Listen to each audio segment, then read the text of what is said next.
मेरा नाम फिरदौस है। मेरी शादी चाचा चाची ने जायदाद हासिल करने के लिए नशेड़ी से करवा दी थी। माँ बाप तो मुझे इस तन्हा दुनिया में अकेला छोड़ गए। मैं मासूम इस दुनिया की सितम खुद पर बर्दाश्त कर रही थी। चाची के जुल्म बेपनाह थे। उसके बच्चों और उसके घर का नौकरों की तरह काम करती, उनकी गुलामी में घुलती जा रही थी। मगर इन सब लोगों के दिल में मेरे लिए ज़रा भी एहसास ना पैदा हुआ। मुझे इस घर से दो जोड़ों में रुखसत कर दिया। मैं उम्मीद लिए शादी करके घर आ गई थी, मगर कहते हैं ना, नसीब का लिखा कभी नहीं बदलता है। ऐसा ही कुछ मेरा नसीब था। अपने पति के घर कदम रखा तो मालूम हुआ अभी आजमाइश बाकी है। शादी का एक हफ्ता कुछ सुकून से गुजरा। मेरे पति की एक बहन थी, मगर तलाक होने की वजह से वह हमारे साथ ही रहती थी। मैंने दिल में सोचा क्यों ना ननंद को बहन समझकर हंसी खुशी जिंदगी गुजार जाएगी। लेकिन इस रंगीन दुनिया के रंगों से मैं वाकिफ नहीं थी। मैं कैसे जानती उनका मिठास भरा लहजे में छुपा हुआ जहर है, जो कि आहिस्ता आहिस्ता मेरे दिमाग में उतर रहा था। मेरा पति कोई काम नहीं करता था, बस ऐश करता और रात भर घर से बाहर रहता था। मैं अगर घर के खर्चे की बात करती तो मेरी ननंद और पति मुझे जलील करने में कोई कसर नहीं छोड़ते। एक दिन जब घर से खाने के लिए कुछ नहीं था तो मैंने अपनी ननंद से कहा, बाजी भूख से बुरा हाल हो रहा है, कुछ खाने को नहीं है। तो मेरी ननंद ने जवाब दिया, मेरी प्यारी भाभी, दहेज में तुम भाग नहीं लाई थी जिसके महीने की आमदनी से तुम्हें पकवान पकाकर खिलाए जाए। मैं हमेशा की तरह अपनी ननंद की बातें सुनती रही। भूख से जब मैं निढाल हुई तो अपनी पड़ोसन का दरवाज़ा खटखटाया। कुछ देर दस्तक के बाद जब पड़ोसन ने दरवाज़ा खोला तो मुझे पाकर हैरान हुई। मैं कोई बात करते हुए शर्मिंदा थी कि कैसे खाना मांगूं। शायद उन्हें मेरे चेहरे से भूख का अंदाज़ा लग चुका था, इसलिए मुझे देखते हुए खामोशी से घर के अंदर चली गई और ताज़ा खाना लाकर मुझे थमा दिया। मैं जल्दी से खाना खाते हुए घर आ गई, मगर घर में कदम रखते ही अंदाज़ा हुआ कि मैं कितनी बड़ी गलती कर चुकी हूँ। मेरी ननंद और मेरा पति दरवाजे पर मेरा इंतज़ार कर रहा था। जैसे ही मैं घर में दाखिल हुई, मेरी ननंद ने मुझे बालों से पकड़कर फर्श पर दे मारा। मैं दर्द से तड़प उठी। तभी अचानक मेरे पति ने मुझ पर थप्पड़ और मुक्कों की बारिश कर दी। मैं बर्दाश्त न कर पाई और बेहोश हो गई। मुझे कोई होश ना रहा कि मैं कहाँ हूँ। होश आने पर मुझे मालूम हुआ कि बस खाना मांगने पर यह सज़ा मुझे मिली थी। अब इस सब की आदत हो गई थी। अपना नसीब समझकर ये सब कबूल कर चुकी थी। वक्त का काम है गुजर जाना। वह अपनी रफ्तार से गुजर रहा था, मगर मेरे मुकद्दर की सुई वहीं अटकी हुई थी। वही मार धाड़ अगर इस गुजरते वक्त ने मुझे सब्र से मिला दिया था। मुझे अब अपने पति और ननंद के कुछ कहने से कोई फर्क नहीं पड़ता था, मगर होने को कुछ और मंजूर था। एक दिन जब मैं छत पर कपड़े सुखा रही थी तो हमारा हमसाया छत पर खड़ा था। मुझे उस बात का ध्यान नहीं रहा, मगर मेरी ननंद न जाने कैसे छत पर आकर और ज़ोर ज़ोर से चीखते हुए मेरे पति को भी छत पर बुला लिया। मैं समझने से अनजान थी, तभी मेरे पति ने मेरे होश उड़ा दिए। मेरी ननंद बोली, अरे भाई मारता क्यों है इस गंध को, ये मारने से काबू नहीं आएगी। ये तो मैं आ गई छत पर, वरना तो ये पता नहीं किस किस को इशारा करती है। तभी तो वे लोग इसका एहसास करते हैं। उनको बताती होगी मेरा पति और ननंद मुझ पर जुल्म करते हैं, बाहर क्या इज्जत रहेगी हमारी। मेरे होश उड़ गए। ये सब मेरी ननंद क्या बोल रही है, ऐसा कुछ नहीं था, न जाने क्यों वे झूठ बोल रही हैं। मैंने कुछ कहने के लिए लब खोले तो मेरे पति ने एक और थप्पड़ मेरे मुंह पर मारा और एक ही सांस में मेरा पूरा आसमान मेरे सर पर गिर गया। तलाक देकर मुझे तपती दोपहर में घर से निकाल दिया। मैं तो हालात समझ ही न सकी।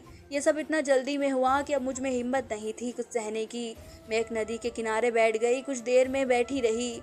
जब मुझे एहसास हुआ कि सामने मौजूद लोग मुझे अजीब अजीब नज़रों से देख रहे हैं, मैं फ़ौरन वहाँ से उठ खड़ी हुई और तेज़ी से कदम बढ़ाते हुए शाम तक चाचा के दरवाजे पर थी। मुझे क्या पता था कि यहाँ पर एक और पहाड़ मेरे सिर पर खड़ा है। चाची ने जो मुंह बनाया हुआ था, वह कहा मैं कोई जुर्म करने के बाद ही मुजरिम की तरह सर झुकाए सुनती रही। 2 दिन तक चाची ने मुझे खाने के लिए कुछ नहीं दिया। कहने को ये घर मेरे पापा का न था, मगर चाची ने इस घर के रास्ते मेरे लिए बंद कर दिए थे। वह मुझसे नफरत करती थी, इसलिए ही उन्हें सब कुछ पता होने के बाद भी उस मर्द से मेरी शादी करवा दी, जो कि एक नशेड़ी था। मेरी इद्दत पूरी होते ही चाची को फिर से मुझे इस घर से निकालने का भूत सवार था। मेरे लाख मना करने के बाद भी चाची ने मेरी शादी हम्माद से करवा दी। रुखसती के वक्त चाची ने मुझसे गले मिलते हुए कहा कि अगर अब तुम मुंह काला करके हमारे घर की दहलीज पर वापस आई तो याद रखना, टुकड़े टुकड़े कर देंगे तुम्हारे। मैं खामोशी से खून के आंसू पीती हुई हम्माद के घर आ गई, मगर इम्तिहान अभी भी बाकी था। हम्माद कमाता था, खुश अखलाक भी था और नशा नहीं करता था, मगर मुझे किसी से भी बात करने की इजाज़त नहीं देता था। ये उसका एक असूल था कि छत तक जाने के लिए मुझे उससे पूछना पड़ता था। मैं कुछ परेशान थी, मगर वक्त गुजरने के साथ मुझे अंदाज़ा हुआ कि हम्माद तुम्ही सोच से भी ज़्यादा चालाक है। फिर मुझे घर की चार दीवारी में भी सुकून से नहीं रहने देता था। वह घर को ताला लगाकर जाता था। अक्सर काम से वापसी पर पहले घर के बाहर आकर खड़ा हो जाता, फिर घर पर नज़र रखता और आराम से घर का ताला खोलकर घर में दाखिल होता और मुझे किचन या बरामदे में बैठा देखकर बोलने लगता कि तुम्हें मेरे आने का पता हो गया था ना, इसलिए तुम ऐसे यहाँ बैठी हो। मैं खामोशी से उसकी बातें सुनती रहती थी। कहती भी तो क्या कहती, हम्माद भी मुझे तलाक देकर घर से निकाल देता। चाची के कहे गए अल्फाज मेरे दिलो दिमाग में गर्दिश करते थे। मैं कोई भी कदम नहीं उठा सकती थी, इसलिए मुंह सिए बैठी थी। दिन ब दिन हम्माद का रवैया मेरे साथ खराब होता गया। एक दिन तो काम से वापस जब हम्माद घर आए तो मैं नहा रही थी। मुझे घर में ना पाकर हम्माद पागल हो गए। तभी अचानक मैं बाथरूम से निकली तो हम्माद ने तेज़ी से रफ्तार बढ़ाई और मुझ तक पहुंचकर मेरी गर्दन पकड़ ली। मेरी आंखों में आंसू आ गए, मगर हम्माद को तरस ना आया और मैं बेहोश हो गई। तब जाकर हम्माद ने मेरी गर्दन थोड़ी एक तरफ घिर गई। खास खास कर मेरा गला खिल गया। मैं शिद्दत से रो दी। हम्माद मुझे गालियाँ बकते हुए घर से निकाल गया। पीछे मैं अपनी किस्मत पर मातम करने लगी। रात हुई, हम्माद घर आए, मुझे अपने पास बैठाकर बोले, तुम क्या चाहती हो? मैंने सवाल को समझते हुए जवाब दिया कि इस बारे में तो वो कहने लगे कि यही कि तुम एक बदकिरदार औरत हो, इसलिए तुम्हारे पहले पति ने तुम्हें छोड़ दिया, मगर तुमने अगर दोबारा ऐसी हरकत की तो याद रखना, जान से मार डालूंगा। हम्माद का लहजा इस बात का सबूत था कि जो हम्माद कह रहा है वह करके गुजरेगा। मेरी रूह कांप गई, लेकिन मैं सोचने लगी जो बना मैंने किया ही नहीं तो मैं उसकी सज़ा क्यों भुगतूं। इस बार मैं सज़ा नहीं भुगतूंगी, इस बार मैं अपना घर बर्बाद नहीं होने दूंगी। मगर मेरे दिमाग में ये बात खटक रही थी कि मेरी पहली शादी हम्माद को किसने बताई और शादी का बता दिया, मगर तलाक का और तलाक की वजह ये सब चाची ने बताया होगा। मगर उन्होंने मुझ पर पहले ही बहुत जुल्म किए हैं, एक और कर दिया तो कौन सा उसको एहसास हुआ। मगर अब मैंने तय कर लिया था, मैं अपना बसाया हुआ घर किसी कीमत पर भी उजड़ने नहीं दूंगी। मुझे अब हम्माद से बात करना ठीक लगा, इसलिए मैं चाय का कप लेकर हम्माद के पास सोफे पर जा बैठी। उन्होंने मुझे एक नज़र देखा और दोबारा अपने काम में मसरूफ़ हो गए। मैंने वहाँ बैठते हुए कहा, मुझे आपसे बात करनी है। हम्माद एक नज़र मेरी तरफ देखे और बोले, सुन रहा हूँ। उनका लहजा नॉर्मल महसूस करके मुझे कुछ ठीक सा लगा। मैंने कहना शुरू किया, देखिए आपको मेरी बात झूठी लगेगी, मगर मेरा यकीन करे मैं बदकिरदार नहीं हूँ, ना ही किसी के साथ मेरा ताल्लुक़ है और ना ही कभी कोई ताल्लुक़ था। आपको जो भी बताया गया है वह सब झूठ है। मैं भी कुछ और कहती उससे पहले ही हम्माद की कड़कदार आवाज़ ने मुझे चुप कर दिया। मैं ऐसी सहमी हुई हैरान की तरह हम्माद को देख रही थी, जो कि मुझे अपनी सुर्ख आंखों से घूर रहे थे। हम्माद ने कहा, मुझे कोई दिक्कत भी नहीं है तुम्हारे किसी भी सच में, मगर मैं तुम्हें बता चुका हूँ, बेवफाई में बर्दाश्त नहीं करूँगा। मुझे अपने पहले पति जैसा नहीं समझना, तुम्हें सांस भी नहीं लेने दूंगा। अब उठो यहाँ से और जाओ, मुझे सोना है। मैं जल्दी से उठकर कमरे से बाहर आ गई। ये था मेरा पति, मेरा हमसफ़र, जिसकी नज़र में उसकी बीवी एक गुलाम थी। मैं अपने मुंह पर हाथ रखकर सिसकियाँ दबा रही थी, जब अचानक मुझे ऐसा लगा जैसे कोई साया मेरे करीब मौजूद हो, मगर मेरे और हमार के अलावा इस घर में कोई भी मौजूद नहीं है। ये बात सोचकर पल भर में मेरा दिल उछल कर रह गया। मेरे कानों में हम्माद की कही गई बातें गूंजने लगी। मैंने डरते हुए अपने पीछे पलट कर देखा तो वहाँ किसी को ना पाकर मेरा रुका हुआ सांस बेहाल हुआ। या नहीं, ये मेरा वहम था, मगर मुझे आज से पहले ऐसा कभी नहीं लगा, तो फिर आज क्यों? शायद मैं ज़्यादा ही सोच रही हूँ, इसलिए ये सोचें मेरे दिमाग में घर कर गई है। मैं वक्त देखते हुए आराम के इरादे से सोने को सोचने लगी। मुझे कुछ सुकून मिला। जाकर मैं लेट गई अपनी ज़िंदगी को सोचते हुए। मुझे एहसास हुआ कि कौन ऐसी ज़िंदगी जीना चाहेगा, मगर नाशुक्री करने से बेहतर है मैंने करवट ली और सो गई। अगली सुबह काम से फारिग होकर मैं बरामदे में बैठी थी, कब हम्माद घर में दाखिल हुए। उनके हाथ में एक शॉपर था। मुझे बाहर बैठा देखकर वे मेरी तरफ बढ़ते हुए बोले, ये तुम्हारे लिए लाया हूँ। मुझे तो अपने कानों पर यकीन नहीं आ रहा था। मैंने खुश होते हुए वह शॉपर हम्मास से लिया और उसमें मौजूद एक सुर्ख रंग का सूट, सैंडल और चूड़ियाँ देखकर खुश हो गई। मगर मेरी खुशी पल भर की थी। जब हमने कहा कि सब तुम मेरे बगैर इजाज़त नहीं पहनोगी, जब मैं कहूँगा तभी पहनोगी। हमाद खामोशी से घर के अंदर चले गए। मैं भी उदास से वह शॉपर लिए उनके पीछे ही घर में चली गई। खाना खाते हुए मुझे मेरा मुंह देखकर हमाद ने कहा, तुमने क्यों मुँह सुजा लिया है? मैंने कहा है ना कि सूट को पहनने का तसव्वुर अपने दिमाग से निकाल दो। सही वक्त आने पर बता दूंगा, तुम पहन लेना। और अगर तुमने मेरी इजाज़त के बगैर कोई भी ऐसी वैसी हरकत की तो मेरे से बुरा कोई नहीं होगा। मैंने फ़ौरन कहा, नहीं नहीं, आप बेफिक्र रहे, ऐसा कुछ नहीं होगा, होना भी नहीं चाहिए। मैं खामोश बैठी थी, मगर मेरे दिमाग में यही बात अटक गई थी कि एक सूट को पहनने के लिए भी सही वक्त का इंतज़ार करूं। पहली बार पति से कोई तोहफ़ा मिला और उसको बस अलमारी में सजा कर रख दिया। मुझे अधूरी खुशियाँ मिलती है, मगर मैं कमज़ोर हूँ, मुझे कोई सवाल करने की इजाज़त नहीं है। चाचा ने तो मुड़कर मेरा हाल तक नहीं पूछा और चाची से मुझे कोई उम्मीद नहीं है। अब हम्माद ही मेरा इकलौता सहारा है। मुझे हर हाल में गुजारा करना है, मगर मेरी भी कुछ ख्वाहिश है, इसकी किसी को फ़िक्र नहीं है। मैं खुद ही जलती कुड़ती काम से थकी हुई सो गई। सुबह मेरी आँख खटखट की आवाज़ों से खुली। गौर करने पर मालूम हुआ कि हम्माद अलमारी में से कुछ निकाल रहा है। मैंने जल्दी से पूछते हुए पूछा, क्या हुआ, क्या ढूंढ रहे हो आप? मेरी बात को नज़रअंदाज करते हुए कहते कि मैं काम से जा रहा हूँ, रात तक आ जाऊँगा। ये बात कहकर हम्माद चले गए और मैं देखती रह गई। घर के काम से फारिग के बाद मैं थोड़ा आराम करने लेट गई और न जाने कैसे बेख्याल में मेरी आँख लग गई। कोई ज़ोर ज़ोर से दरवाजे पर दस्तक दे रहा था। मैं हड़बड़ा कर उठ बैठी। मैंने वक्त देखा तो 4 बज रहे थे। उस वक्त हम्माद तो नहीं आ सकते थे, फिर वह कौन है? मैं अपनी सोच के घोड़े दौड़ाती कि तब भी एक बार फिर से ज़ोर से दरवाजे पर दस्तक हुई। मैं जल्दी से अपना चेहरा दुपट्टे से ढक लिया और दरवाजे के पास जाकर पूछा कि कौन है? तब बाहर से आवाज़ आई, भाभी मैं इमरान हूँ, हम्माद का दोस्त, उसका एक्सीडेंट हो गया है। मैंने जब हम्माद का एक्सीडेंट सुना तो फ़ौरन दरवाज़ा खोला। सामने एक खुश शक्ल आदमी खड़ा था, मगर मैंने उसको पहले कभी नहीं देखा। हम्माद का ख्याल आते ही मैंने बेताबी से पूछा, हम्माद कहाँ है? मेरी बात सुनकर उस आदमी ने सर झुका लिया और बोला, भाभी हम्माद नहीं रहा, वो इस दुनिया से चला गया। हादसे में उसकी गाड़ी खाई में गिर गई। मैं अपनी आंखें खोले खामोश खड़ी उस शख्स को देख रही थी जिसने मुझे मेरी दुनिया उजड़ने की खबर सुनाई थी। मैंने हिम्मत की और सोचा कि हो सकता है कोई चाल हो। इमरान भाई से मैंने कहा कि आपको कैसे पता चला? ये सब मेरी बात सुनकर उसने कहा, भाभी मैं और हम्माद आज शहर से बाहर जा रहे थे, मगर मेरे पास मोटरसाइकिल थी, इसलिए हम्माद गाड़ी में चला गया। उस गाड़ी का हादसा हो गया है और कोई भी नहीं बच सका। मुझे अब अंदाज़ा हुआ, ऐसा लगा जैसे किसी ने मुझे तन्हा खड़ा कर दिया हो, जहाँ न कोई अपना न कोई मददगार। मैं अकेली रह गई। मुझे अचानक चक्कर आए और मैं हालात से मजबूर होकर बेहोश हो गई। मुझे जब होश आया तो मोहल्ले की कुछ औरतें मेरे पास मौजूद थी। एक बुजुर्ग औरत ने मुझे गले लगाया तो मुझसे रहा न गया और अपने होश खो बैठी। मैं इतना रोई कि बेहाल हो गई। किस्मत का ये खेल मुझे समझ नहीं आ रहा था। मैं अपना टूटा फूटा वजूद लेकर कमरे में बैठी थी और चाची मुझसे आकर लिपट गई। हाय मेरी फूल सी बच्ची इतनी सी उम्र में बेवा हो गई, उसकी तो किस्मत ही खराब है। पहले तलाक का धब्बा और अब बेवा।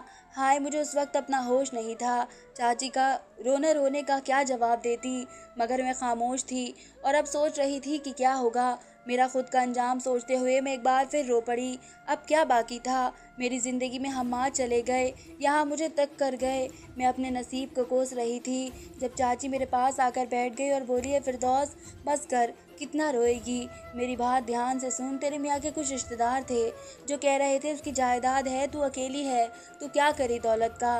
तो तू अब खुश हो, उस चक्की पागल इंसान से तेरी जान छुट गई। अब तू अपनी मर्जी की ज़िंदगी गुजार लेना।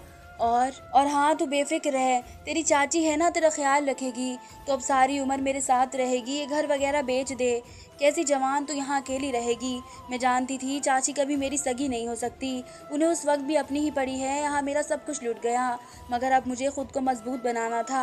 अब हर हाल में अपना सहारा मुझे खुद ही बनना था। उसकी शुरुआत मुझे आज से और अभी से करनी थी।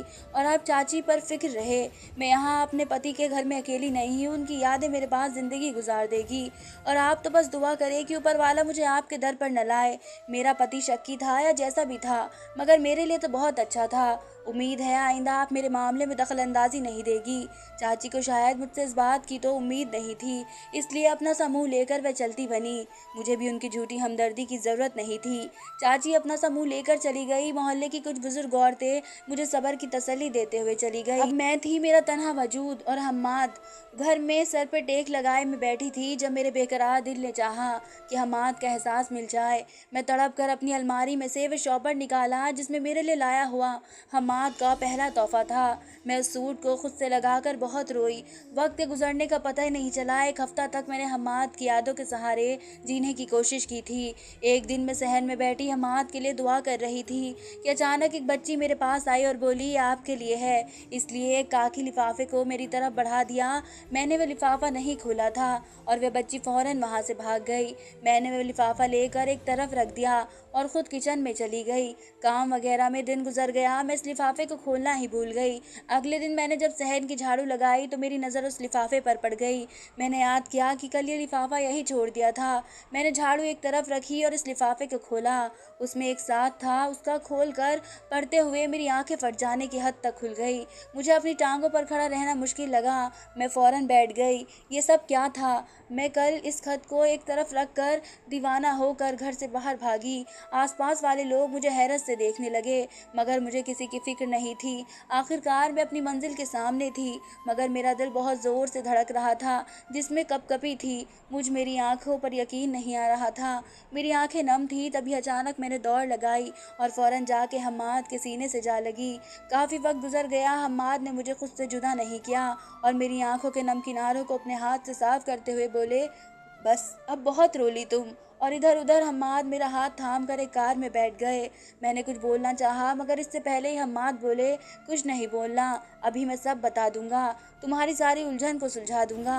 मैं बेफिक्र आंखें बंद करके बैठ गई। अब ख्वाब सा मालूम हो रहा था, मगर मैं सुकून से थी। शायद बेचैनी की वजह से मुझे आज सुकून की नींद आई। दोबारा हम्माद के जगाने पर मैं उठ बैठी और सवालिया नज़रों से हम्माद को देखने लगी। फिर मेरे आसपास नज़र गई तो मुझे एहसास हुआ मैं जन्नत में आ गई। चारों ओर समुंदर ही समुंदर हो गई। तब अचानक हम्माद ने अपना हाथ मेरे आगे किया, जिसे थाम कर मैं हम्माद के साथ समुंदर की लहरों की तरफ चल दी। जानता हूँ तुम्हारे दिमाग में बहुत सवाल है, बस इतना जान लो कि अब हम दोनों एक दूसरे की पूरी दुनिया हैं। सारे दोगले रिश्ते पीछे छोड़ आए हैं। हम तुम्हारी चाची ने बहुत कोशिश की तुम्हारे खिलाफ भड़काने की, और एक दिन तुम्हारे पुराने पति से मिलवाते हुए कहा कि हम्माद से मिलो और पूछो कि कैसे इसने तुम्हारी बीवी को रंगे हाथों पकड़ा। मगर इससे पहले तुम्हारी चाची कुछ कहती, वो इंसान बोला कि नहीं, हमारी गलत फहमी थी, मैंने उसके साथ जुल्म किया, इसको बेफजूल सज़ा मिली। वह बहुत पाक और शरीफ औरत है। आप किसी की बातों में आकर अपना घर बर्बाद ना करो। इस दिन मैंने फैसला कर लिया कि अगर उन लोगों के बीच रहना होगा तो कभी कुछ और अच्छी ज़िंदगी नहीं गुजर सकती। ये सब तमाशा था और अब मुझे किसी रिश्ते का डर नहीं। तुम हो और मैं हूँ, बस अब हमारी अलग दुनिया होगी। मुझे उम्मीद है तो मुझे माफ़ करके मेरे साथ अच्छी ज़िंदगी गुजारोगी। मैं वादा करता हूँ तुम्हें कभी कोई तकलीफ़ नहीं दूंगा। मैं हम्माद की बातें सुनकर मुस्कुरा दी और उनके साथ चलते हुए हर सवाल का जवाब दे गई थी। आज मेरा 5 साल का बेटा है। मैं बहुत खुश हूँ। आज हम्माद की पसंद के मुताबिक मैंने उनका लाया हुआ लाल सूट पहना हुआ था। वह ज़िंदगी जिसका तसव्वुर मैंने सपनों में किया था, आज भी अपने वादे के पक्के निकले और मुझे हर खुशी दी। नए सिरे से कारोबार शुरू किया, ऊपर वाले के रहम से इसमें कामयाबी हुई और आज हमारे घर में हर ऐश और आराम मौजूद था। मैं अपने ऊपर वाले का शुक्र अदा करती थी, जिसने मुझे कांटों से निकल कर गुलाब तक पहुंचा दिया था। इंसान कभी कभी गम की शिद्दत को ना बर्दाश्त करते हुए शिकवे कर जाते हैं, मगर इंसान की फितरत है हमेशा हर हाल में अपने रब पर भरोसा करना चाहिए। ये दुनिया की रिवायत है, कभी किसी इंसान को खुश देखकर हमें खुशी नहीं होती है। हाँ, एक दूसरे के गम देखकर वक्त और पर हमारा दिल मोम हो जाता है, मगर बाद में किसी दूसरे को बेसुकून देखकर इसके गुनाहों को याद कर जाते हैं। ये सोच बगैर कि खुशी हम सब ऊपर वाले के हाथ में है, वे जैसे चाहे जैसा चाहे नवाज दे। आज हमाद अपने हाल में सहूलियत ढूंढकर खुश हैं और अपने हाल में सब सहूलियत ढूंढा करें। अच्छे से अच्छा होगा। धन्यवाद दोस्तों।